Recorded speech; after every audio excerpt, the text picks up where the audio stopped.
آپ کو ایک ایمان افروز بات بتلاؤں، آئیے ذرا سن لیجئے۔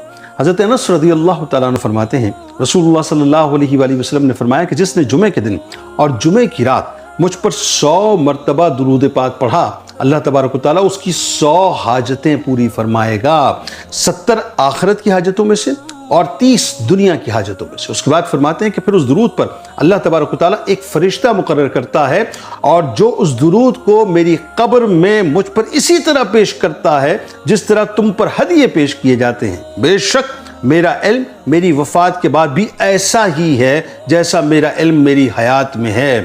بیہقی کے یہ الفاظ ہیں ناظرین کہ وہ فرشتہ درود پڑھنے والے کا نام اور اس کا نسب مجھے بتاتا ہے۔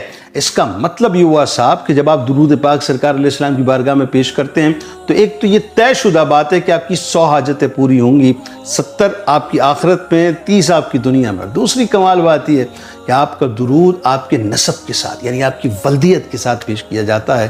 کثرت سے درود پاک سرکار کی بارگاہ میں پیش کیجئے تاکہ آپ کا نام اس لسٹ میں شامل رہے۔